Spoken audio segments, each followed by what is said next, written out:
Hello viewers, আজকের ভিডিওতে স্বাগত জানাই। আজকের ভিডিওটি সাজিয়েছি ত্রিভুজ সংক্রান্ত যে সকল গাণিতিক সমস্যা বিভিন্ন প্রতিযোগিতামূলক পরীক্ষায় আসতে পারে এরকম কিছু সম্ভাব্য প্রশ্ন নিয়ে আজকের ভিডিওটি সাজিয়েছি। তো চলুন কথা না বাড়িয়ে শুরু করি। ভিউয়ার্স, প্রথমেই যে সমস্যাটি দেখা যাচ্ছে, ত্রিভুজের তিন বাহুর উপর অঙ্কিত বর্গক্ষেত্রসমূহ কয়টি সমকোণ তৈরি করে। একটু ভালো করে লক্ষ্য করলে আমরা দেখতে পাই, যেহেতু ত্রিভুজের বাহু তিনটা, দেখুন প্রত্যেকটা বাহু দ্বারা এক একটা বর্গক্ষেত্র অঙ্কন করব। একটা বর্গক্ষেত্র অঙ্কন করলে সমকোণ কয়টা হবে? একটি, দুটি, তিনটি, চারটি। তো প্রত্যেক বাহুর দ্বারা চারটি সমকোণ উৎপন্ন হলো যদি বর্গক্ষেত্র অঙ্কন করি। তাহলে এ বাহু দ্বারা যখন বর্গক্ষেত্র অঙ্কন করব তখনও চার সমকোণ, একইভাবে তৃতীয় বাহু দ্বারাও চার সমকোণ হবে। অর্থাৎ আমাদের মোট সমকোণ তৈরি হবে 3 4 12। অর্থাৎ আমাদের সঠিক উত্তর হবে অপশনের গ।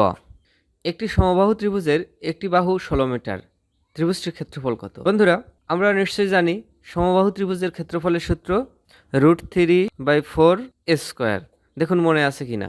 এখন এটা হচ্ছে সমবাহু ত্রিভুজের প্রত্যেকটি বাহুর দৈর্ঘ্য। এখন সমবাহু ত্রিভুজের বাহুগুলো ইনপুট করে পাই আমরা √3/4 16 স্কোয়ার, √3/4 ইন্টু 16 ইন্টু 16। এখন দেখুন এখানে আমরা কাটতে পারি 4 ছেড়ে 16, তাহলে কত হয় দেখুন তো, 4 16 64 √3। তো ভিউয়ার্স, আমরা যদি একটু ভালো করে খেয়াল করি অপশন উত্তরটি নেই, তাহলে আমাদের সঠিক উত্তর হবে কোনোটিই নয়। কোন ত্রিভুজের তিনটি বাহুকে বর্ধিত করলে উৎপন্ন বহিস্থ কোণ তিনটির মোট পরিমাণ হবে। দেখুন একটু খেয়াল করলে দেখতে পাবো আমরা আমাদের এই ত্রিভুজকে যদি এদিকে বর্ধিত করি, এদিকে বর্ধিত করি, এমনকি এদিকে বর্ধিত করি, যে বহিস্থ কোণ উৎপন্ন হবে, বহিস্থ কোণ এবং এই অন্তস্থ কোণ, এই দুটো কোণ মিলে হচ্ছে সরল কোণ। এখন সরল কোণ যেহেতু দুই সমকোণ, তাহলে এরকম সরল কোণ মোট কয়টা আছে দেখুন খেয়াল করে, সরল কোণ মোট 3টি আছে। তাহলে টোটাল কোণ হবে 3 দুগুণে 6 সমকোণ, 3 দুগুণে 6 সমকোণ। সেখান থেকে দেখুন এই ত্রিভুজের অন্তস্থ কোণগুলো আমরা বাদ দেবো। অন্তস্থ কোণ অর্থাৎ ত্রিভুজের 3 কোণের সমষ্টি হচ্ছে 2 সমকোণ। 6 সমকোণ থেকে 2 সমকোণ বাদ দিলে 4 সমকোণ, 4 সমকোণ অর্থাৎ 360 ডিগ্রি। অর্থাৎ আমাদের সঠিক উত্তর হচ্ছে অপশনের গ। বন্ধুরা, সমকোণ ত্রিভুজের সমকোণ সংলগ্ন বাহুদ্বয় যথাক্রমে 3 ও 4 সেন্টিমিটার হলে এর অতিভুজের মান কত হবে? দেখুন একটু ভালো করে খেয়াল করলে আমরা দেখব অতিভুজ, লম্ব আর ভূমি এখন কত হচ্ছে, আর সমকোণ সংলগ্ন বাহুদ্বয় একটা হচ্ছে 3 আর একটা হলো 4। তাহলে অতিভুজ কত হবে? আমরা নিশ্চয়ই জানি অতিভুজ সমান হচ্ছে লম্ব স্কোয়ার যোগ ভূমি স্কোয়ার তার বর্গমূল। এটা করলে আমরা কত পাবো দেখুন, 4 4 16 আর 3 3 9, 16 আর 9 হচ্ছে 25, 25কে যদি আমরা বর্গমূল করি কত হবে? 5। আমাদের সঠিক উত্তর হবে অপশনের গ। বন্ধুরা, এই সমস্যাটি আমরা আরও শর্টকাটে করতে পারি। ভিউয়ার্স, সমকোণী ত্রিভুজের বাহুগুলো থাকে 3 4 5, 5 12 13 বা এসবের গুণিতক হারে। যেহেতু এখানে দেওয়া আছে 3 ও 4, তাহলে অপর বাহু নিশ্চয় 5 হবে। ভিউয়ার্স, আমরা পরের সমস্যাটি দেখতে পাচ্ছি, একটি বাড়ির উচ্চতা 40 ফুট। একটি মইয়ের তলদেশ মাটিতে বাড়ির দেয়াল থেকে 9 ফুট দূরে রাখা হয়েছে। উপরে মইটি বাড়ির ছাদ ছুঁয়ে আছে। মইটি কত ফুট লম্বা হবে? একটু ভালো করে লক্ষ্য করুন, এটা হচ্ছে 40 ফুট। এখন মাটি থেকে কত দূরে? বাড়ির দেয়াল থেকে 9 ফুট দূরে রাখা হয়েছে, এটা হচ্ছে 9 ফুট। এখন এটা হলো মই। এখন দেখুন সমকোণী ত্রিভুজের ক্ষেত্রে আমাদের কি দেওয়া আছে? লম্ব দেওয়া আছে আর লম্ব আর ভূমি দেওয়া আছে। তাহলে আমাদের অতিভুজ কত হবে? √9 স্কোয়ার প্লাস 40 স্কোয়ার।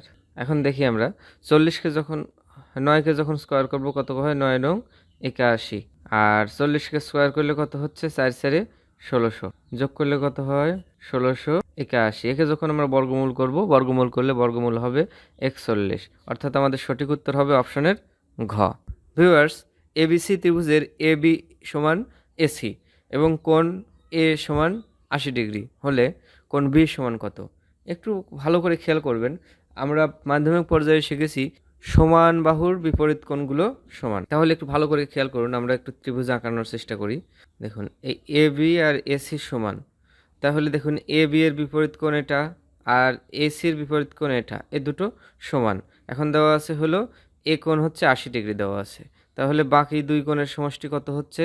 180 বিয়োগ 80 সমান 100 ডিগ্রি। এখন যেহেতু দুটো সমান সমান কোণ, বি কোণ এবং সি কোণ সমান, তাহলে সেই দুটো কোণের সমষ্টি আবার 100 ডিগ্রি। তাহলে বি কোণের পরিমাণ হবে 100কে 2 দ্বারা ভাগ করলে যত হয়, অর্থাৎ 50 ডিগ্রি। আমাদের সঠিক উত্তর অপশনের ক। একটু ত্রিভুজের বাহুগুলোর অনুপাত 4:7:8 এবং এর পরিসীমা হচ্ছে 38 সেমি হলে বাহুগুলোর দৈর্ঘ্য কত? তো বন্ধুরা, অনুপাতের অঙ্কগুলো আমরা যখন করেছি তখন দেখুন আমাদের সর্বপ্রথম কাজ হচ্ছে অনুপাতগুলোর যোগফল নির্ণয় করব। অনুপাতগুলো যোগ করলে আমরা কত পাচ্ছি? 4 এবং 7 11, 11 আর 8 19। ভিউয়ার্স, পরিসীমা যেহেতু বাহুগুলোর যোগফল, তাহলে আমাদের অনুপাতগুলোর যোগফল দিয়ে এই বাহুগুলোর যোগফলকে ভাগ করব। 19 দ্বারা যদি 38কে ভাগ করি কত হয় ভাগফল? 2। 19 দুগুণে 38, তাহলে 2 পেলাম। এখন আমাদের প্রত্যেকটি বাহুর পরিমাণ হবে 4 দুগুণে 8, 7 দুগুণে 14 আর 8 দুগুণে 16, 8 14 16। তাহলে আমাদের সঠিক উত্তর হচ্ছে অপশনের গ।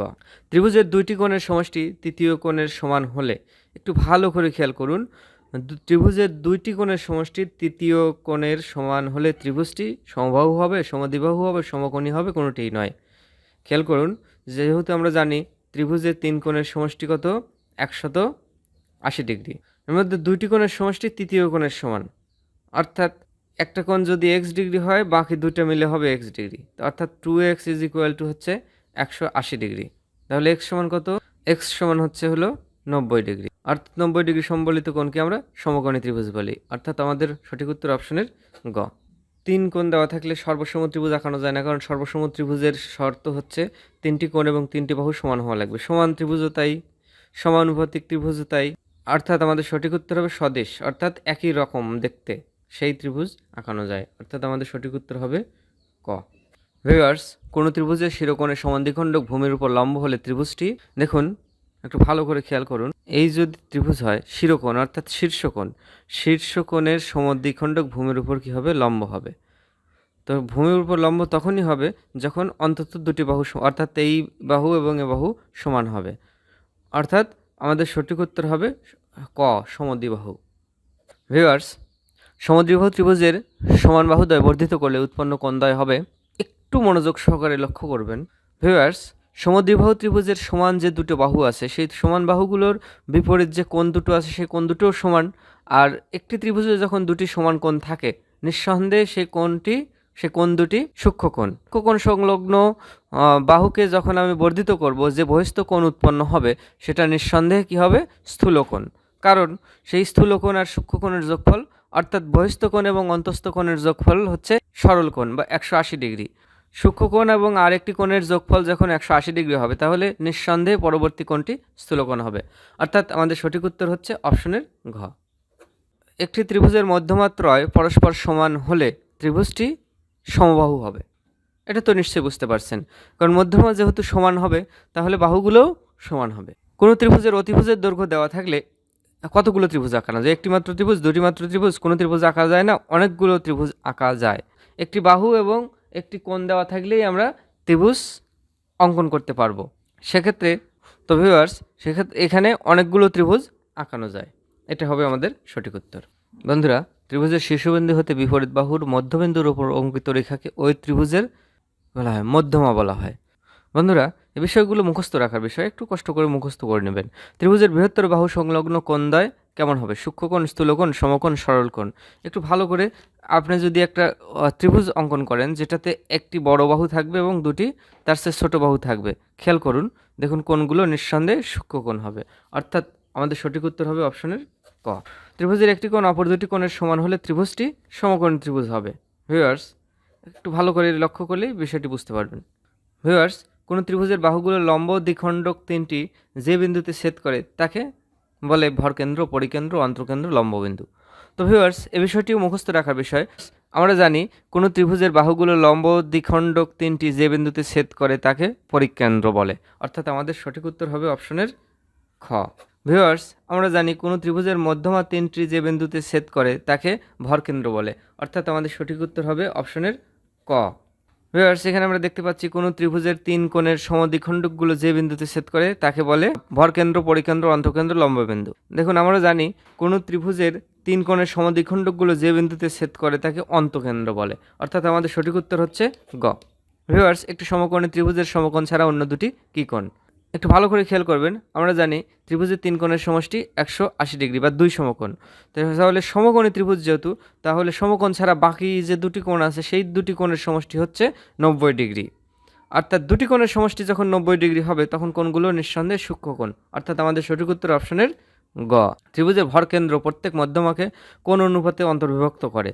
দেখুন, এটাও আমাদের মুখস্থের বিষয়। আমরা যে উপপাদ্য জানি সেই উপপাদ্যতে বলা আছে ত্রিভুজের ভরকেন্দ্র প্রত্যেক মধ্যমাকে 2:1 অনুপাতে অন্তর্বিভক্ত করে।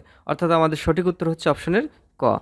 আমরা জানি ত্রিভুজের যে কোনো দুই বাহুর মধ্যবিন্দুর সংযোজক সরলরেখা তৃতীয় বাহুর সমান্তরাল এবং অর্ধেক।